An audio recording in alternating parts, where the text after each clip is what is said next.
ಶಬ್ದದ ಪದ ಪ್ರಯೋಗಗಳು ಅದು ತುಳುನಾಡಿನ ವಿಶಿಷ್ಟ ಸಂಸ್ಕೃತಿಯ ಶಬ್ದಗಳು.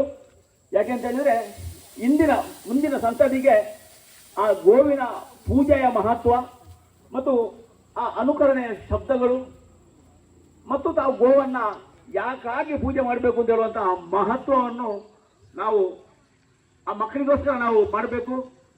ಅದಕ್ಕಾಗಿ ಉಪ್ಪಾರ ಬಳಿಕೆಯ ಟೀಮ್ ಶ್ರೀ ಉಪ್ಪಾರ ಬಳಿಕೆ ಇದರ ನೇತೃತ್ವವನ್ನು ವಹಿಸಿಕೊಂಡಂತ ಶ್ರೀಕಾಂತ್ ಬಡಕೈಲು ಅವರಿಗೆ ಆ ಮನಸ್ಸಿನಲ್ಲಿ ಈ ಭಾವನೆ ಬಂದು ಸತತ 3 ವರ್ಷಗಳಿಂದ ಈ ಕಾರ್ಯಕ್ರಮವನ್ನು ಮಾಡ್ತಾ ಇದ್ದಾರೆ.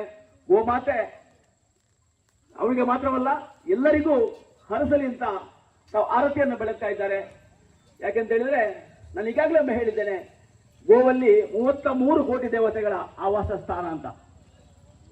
ಗೋವಿನ 2 ಕೋಡುಗಳಲ್ಲಿ ಸೂರ್ಯಚಂದ್ರರು, ಮುಖದಲ್ಲಿ ಬ್ರಹ್ಮನು, ಹಣ್ಣುಗಳಲ್ಲಿ ವಿಷ್ಣುವು, ಕುತ್ತಿಗೆಯಲ್ಲಿ ರುದ್ರನು, ಕೆಚ್ಚಲಿನಲ್ಲಿ ಅಮೃತವು, ಅದೇ ರೀತಿ ಬಾಲದಲ್ಲಿ ಸರ್ಪ ಸಂಕುಲಗಳು, ದೇಹದ ಎಲ್ಲ ರೋಮಗಳಲ್ಲಿ ಕೂಡ 33 ಕೋಟಿ ದೇವತೆಗಳು ವಾಸಿಸ್ತಾರೆ ಅಂತ ನಮ್ಮ ಹಿರಿಯರಾದವರು ಹೇಳ್ತಕ್ಕಂತಹ ಮಾತು. ವೈಜ್ಞಾನಿಕವಾಗಿ ಕೂಡ ಹಸು ಆಮ್ಲಜನಕವನ್ನ ಉಸಿರಾಡಿ ತಿರುಗಾ ಆಮ್ಲಜನಕವನ್ನೇ ಬಿಡುವಂತಹ ಏಕೈಕ ಪ್ರಾಣಿ ಅಂತ ಹೇಳ್ತಾರೆ. ಹಸುವಿನ ಬಗ್ಗೆ